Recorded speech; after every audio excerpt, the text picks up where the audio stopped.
Optimization. Optimization really just means finding the best solution for something.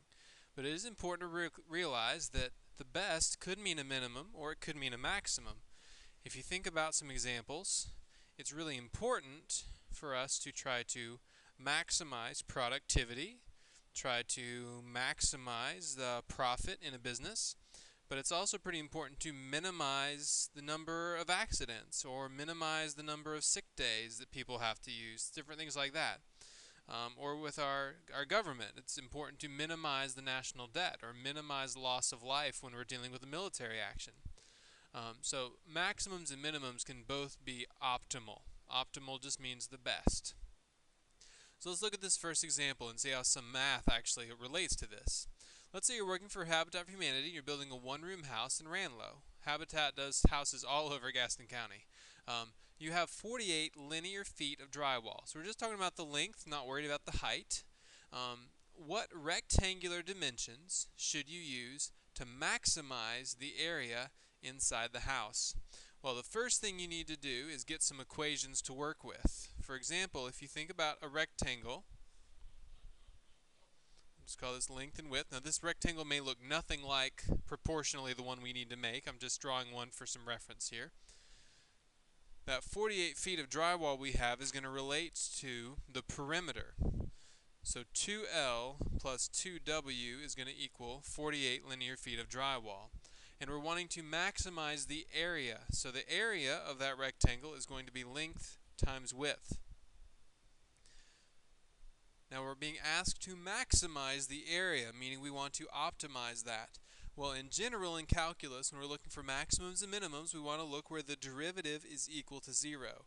But I don't really want to take the derivative of this area equation right now because it's got length and width, which would mean I have to use product rule, and I'd have to probably do some implicit differentiation type stuff, and I don't want to mess with that. So what I can do is take my 2L plus 2W equals 48 equation and make this simpler.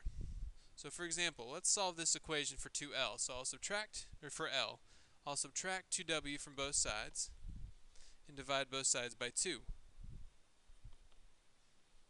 So we get that L equals 24 minus W. Okay, makes pretty good sense. So now we can take that L equals 24W and plug it in for our area equation. 24 minus W times W, we can distribute that and take the derivative.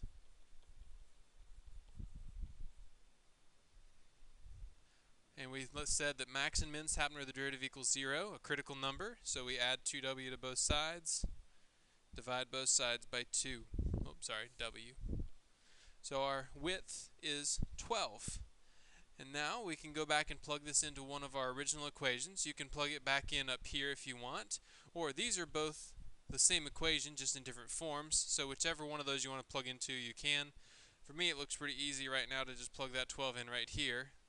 L equals 24 minus 12, so L equals 12. So I get a 12 by 12, and it does turn out to be a square. If you're building something in a rectangular fashion, squares are the best way to maximize your area. Let's say we have the product of two positive numbers being 64. So product is multiply, so x times y is 64, and we're asked to minimize their sum. Well, sum is addition, so I'm trying to take the sum, which is x plus y, and find the minimum. Again, I want to take the derivative, but right now I have x plus y, and that would mean having to worry about two different variables, and I don't want to do that. So let's solve this one for either variable, and it does not matter which one. I'll solve this one for y, so I'll divide both sides by x and get 64 over x, or if you prefer, 64x to the negative 1. So I'm going to plug that in right here and get x plus 64x to the negative 1.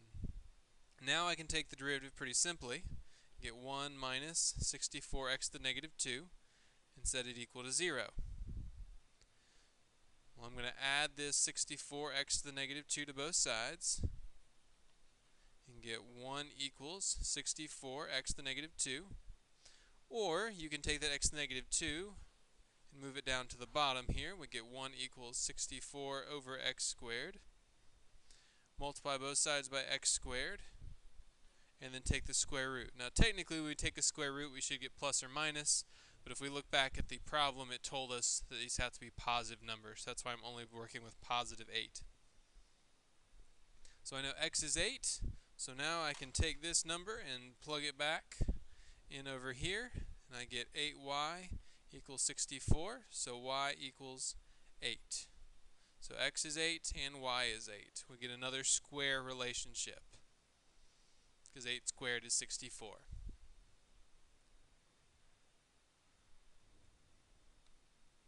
Okay, last example. The sum of 3 times the first number and 2 times the second number is 250. Maximize the product.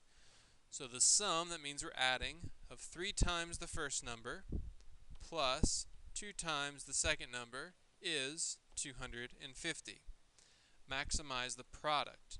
So the product of x and y is just x times y. And we want to be able to take the derivative of that product equation so we can find its maximum, because maximums happen where derivatives equal 0. So let's solve this one. I'll just solve this one for y. Or let's do for x. I think we did y last time. So we'll do 3x equals 250 minus 2y. Just subtract the 2y from both sides. Then divide both sides by 3. If you'd prefer to use the decimal with 250 over 3, you can. I'm just going to stick with fractions, but either way is fine.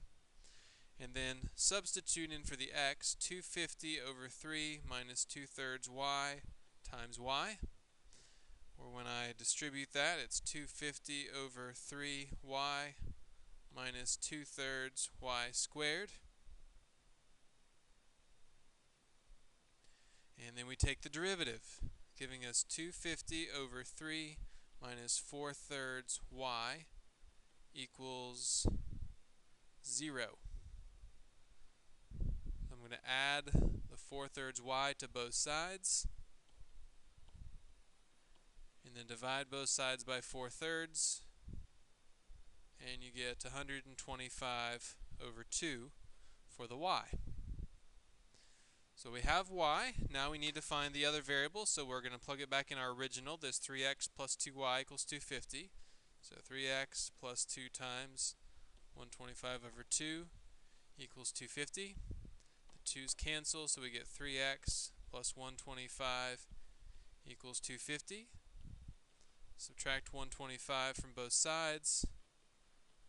Divide both sides by 3. So we get x is 125 over 3, y is 125 over 2.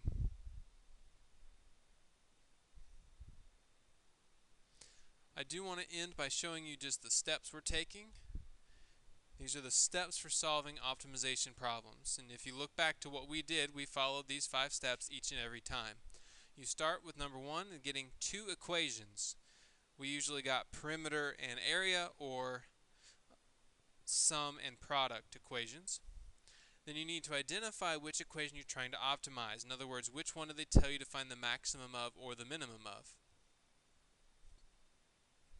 Once you do that, solve the other equation, not the optimizing one, the other one, for one variable. It's your choice which one.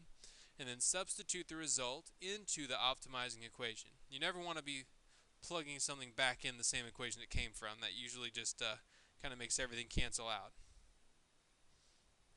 And then find the optimizing equation's critical number or numbers. I think with everything you'll see in this course anyway, you'll just find one anyway.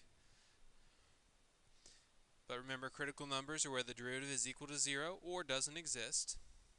And then finally you need to solve for the other variables. So you need to, once you find x or y or L or W, plug back into one of those original equations and solve for the other variable.